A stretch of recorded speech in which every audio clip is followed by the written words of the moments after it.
ऊंची उड़ान। गिद्धों का एक झुंड खाने की तलाश में भटक रहा था। उड़ते उड़ते वे एक टापू पे पहुंच गए।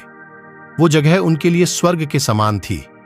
हर तरफ खाने के लिए मेंढक, मछलियां और समुद्री जीव मौजूद थे, और इससे भी बड़ी बात यह थी कि वहां इन गिद्धों का शिकार करने वाला कोई जंगली जानवर नहीं था और वे बिना किसी भय के वहां रह सकते थे। युवा गिद्ध कुछ ज्यादा ही उत्साहित थे।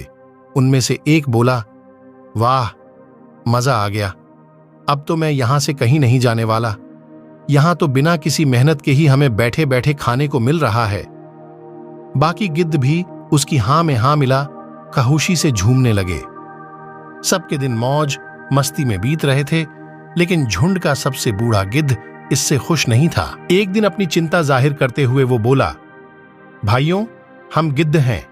हमें हमारी ऊंची उड़ान और अचूक वार करने की ताकत के लिए जाना जाता है, पर जब से हम यहां आए हैं हर कोई आराम तलब हो गया है।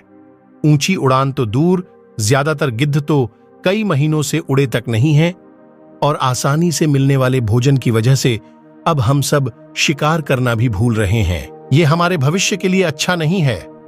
मैंने फैसला किया है कि मैं इस टापू को छोड़ वापस उन पुराने जंगलों में लौट जाऊंगा। अगर मेरे साथ कोई चलना चाहे तो चल सकता है। बूढ़े गिद्ध की बात सुन बाकी गिद्ध हंसने लगे। किसी ने उसे पागल कहा तो कोई उसे मूर्ख की उपाधि देने लगा। बेचारा बूढ़ा गिद्ध अकेले ही वापस लौट गया। समय बीता। कुछ वर्षों बाद बूढ़े गिद्ध ने सोचा, न जाने मैं अब कितने दिन जीवित रहूं। क्यों न एक बार चलकर अपने पुराने साथियों से मिल लिया जाए। लंबी यात्रा के बाद जब वो टापू पे पहुंचा तो वहां का दृश्य भयावह था। ज्यादातर गिद्ध मारे जा चुके थे और जो बचे थे वे बुरी तरह घायल थे। ये कैसे हो गया? बूढ़े गिद्ध ने पूछा। कराहते हुए एक घायल गिद्ध बोला, हमें क्षमा कीजिएगा। हमने आपकी बातों को गंभीरता से नहीं लिया और आपका मजाक तक उड़ाया। दरअसल आपके जाने के कुछ महीनों बाद एक बड़ी सी जहाज इस टापू पे आई और चीतों का एक दल यहां छोड़ गई।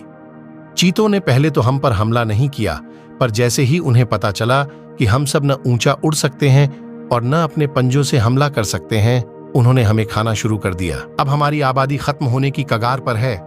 बस हम जैसे कुछ घायल गिद्ध ही जिंदा बचे हैं। बूढ़ा गिद्ध उन्हें देखकर बस अफसोस कर सकता था। वो वापस जंगलों की तरफ उड्डीडीएच चला। दोस्तों, अगर हम अपनी किसी शक्ति का यूज नहीं करते तो धीरे धीरे हम उसे लूज कर देते हैं। फॉर इंस्टेंस, अगर हम अपने ब्रेन का यूज नहीं करते तो उसकी शार्पनेस घटती जाती है। अगर हम अपनी मसल्स का यूज नहीं करते तो उनकी ताकत घट जाती है। इसी तरह अगर हम अपनी स्किल्स को पॉलिश नहीं करते तो हमारी काम करने की एफिशिएंसी कम होती जाती है।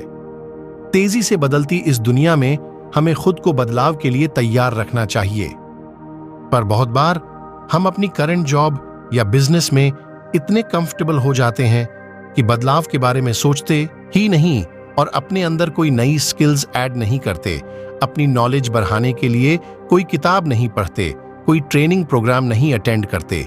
यहां तक कि हम उन चीजों में भी डल हो जाते हैं जिनकी वजह से कभी हमें जाना जाता था, और फिर जब मार्केट कंडीशंस चेंज होती हैं और हमारी नौकरी या बिजनेस पे आंच आती है तो हम हालात को दोष देने लगते हैं। ऐसा मत करिए। अपनी काबिलियत, अपनी ताकत को जिंदा रखिए। अपने कौशल, अपने हुनर को और तराशिए, उस पे धूल मत जमने दीजिए। और जब आप ऐसा करेंगे तो बड़ी से बड़ी मुसीबत आने पर भी आप ऊंची उड़न भर पाएंगे।